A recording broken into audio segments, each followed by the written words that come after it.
Curiouser and curiouser, cried Alice. She was so much surprised that for a moment she quite forgot how to speak good English. Now I'm opening out like the largest telescope that ever was. Goodbye, feet. For when she looked down at her feet, they seemed to be almost out of sight. They were so far off. Oh, my poor little feet.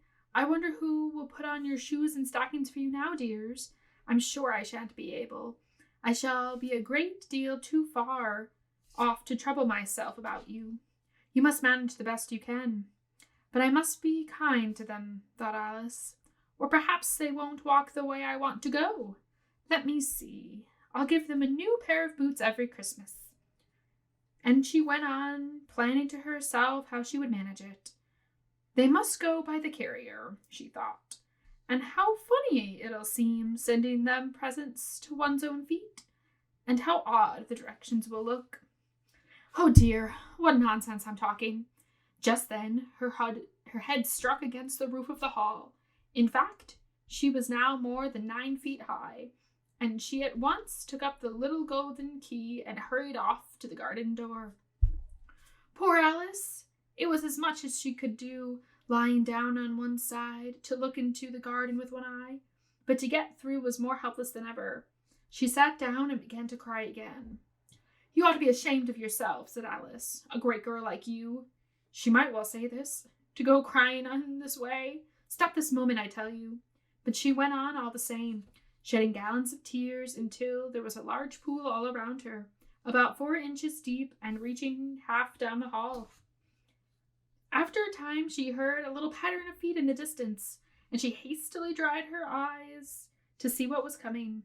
It was the white rabbit running, splendidly dressed, with a pair of kid gloves in one hand and a large fan in the other.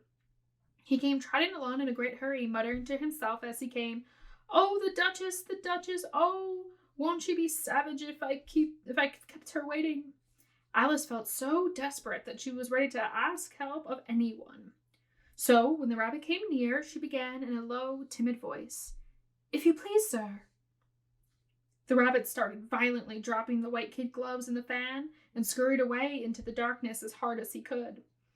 Alice took up the fan and gloves, and the hall was very hot. She kept fanning herself all the time she went on talking. "Dear, dear, how queer is everything today, and yesterday went on just as usual. I wonder if I've been changed in the night. Let me think. Was I the same when I got up this morning? I almost think I can remember feeling a little different.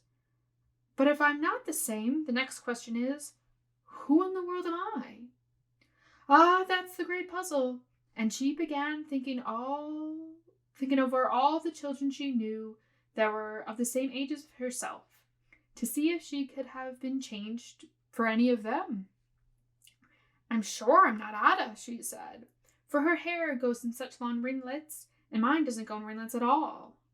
And I'm sure I can't be Mabel, for I know all sorts of things, and she knows such a very little. Besides, she's she, and I'm I, and, oh dear, how puzzling it all is.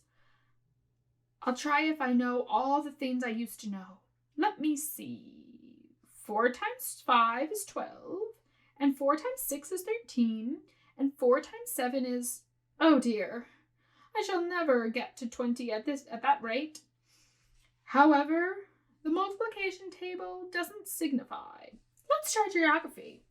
London is the capital of Paris, and Paris is the capital of Rome, and Rome, no, that's all wrong. I'm certain I must have changed for Mabel. I'll try to say, how doth thee?"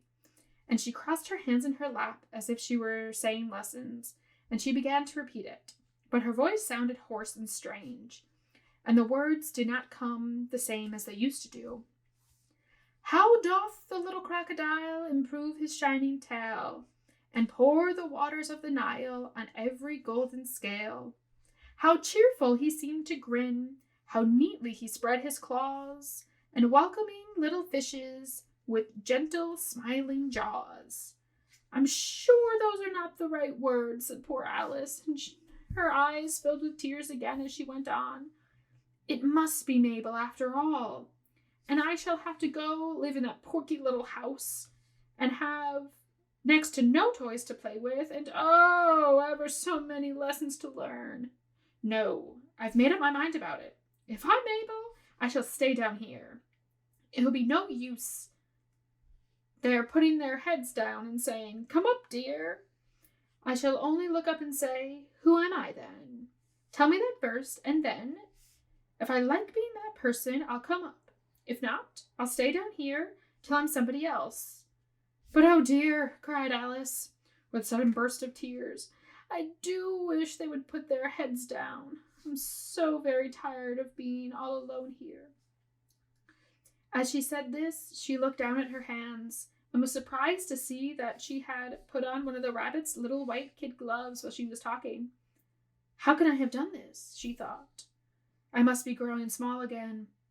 She got up and went to the table to measure herself by it, and found that, as nearly as she could guess, she was now about 2 feet high, and was going on shrinking rapidly.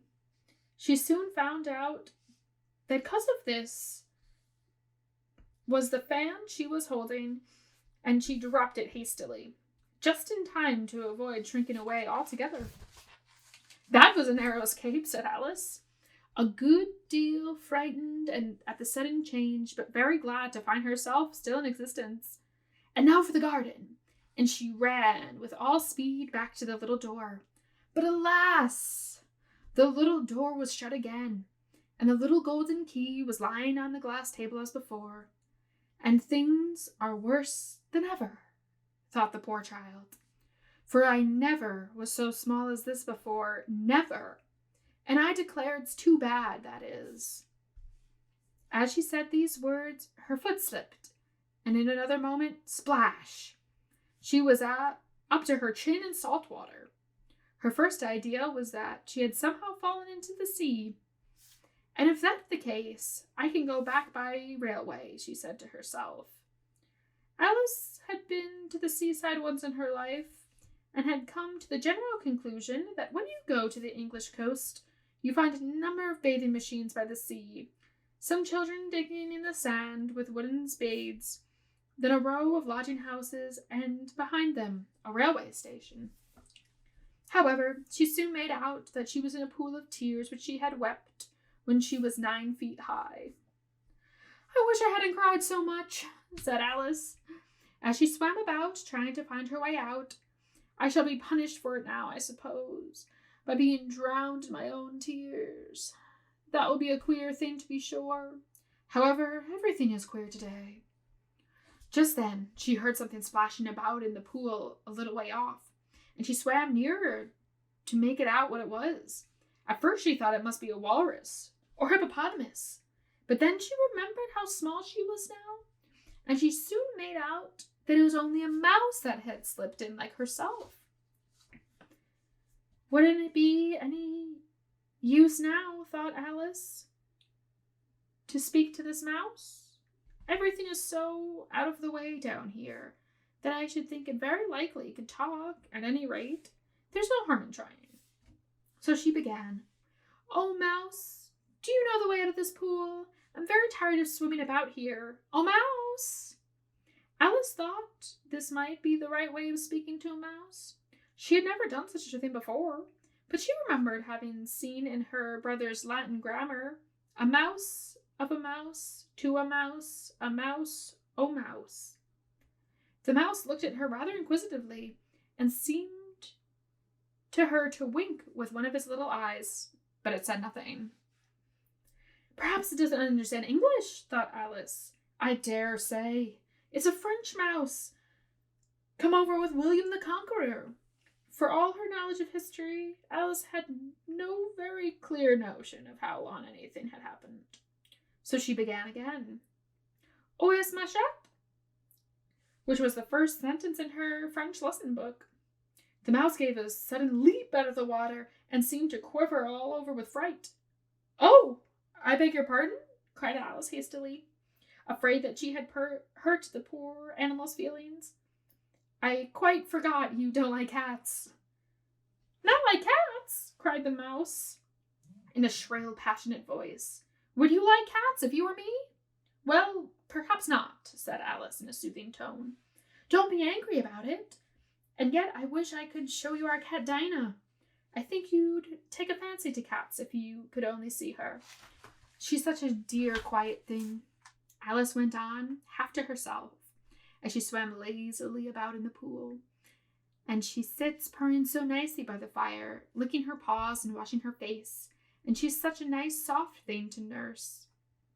And she's such a capital one for catching mice. Oh, I beg your pardon, cried Alice again, for this time the mouse was bristling all over, and she felt certain it must be really offended. We won't talk about her any more if you'd rather not. We indeed, cried the mouse, who was trembling down to the end of his tail. As if I would talk up on such a subject. Our family always hated cats. Nasty, low, vulgar things. Don't let me hear the name again. I wouldn't indeed, said Alice, in a great hurry to change the subject of conversation. Are you fond of dogs? The mouse did not answer, so Alice went on eagerly. There is such a nice little dog near our house. I should like to show you.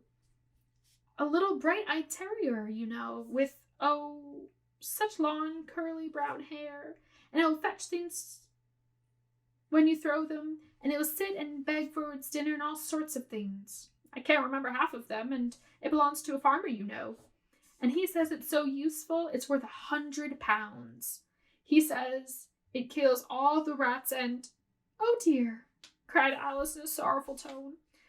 I'm afraid I've offended it again. For the mouse was swimming away from her as hard as it can go, and it made quite a commotion in the pool as it went. So she called softly after it, Mouse dear, do come back, and we won't talk about cats or dogs either, if you don't like them. When the mouse heard this, it turned round and swam slowly back to her. Its face was quite pale, with passion, Alice thought, and it said in a low, trembling voice, Let us go to the shore, and then I'll tell you my history, and you'll understand why it is I hate cats and dogs. It was high time to go, for the pool was getting quite crowded with birds and animals that had fallen into it. There was a duck, and a dodo, a lory, and an eaglet, and several other curious creatures. Alice led the way, and the whole party swam to the shore.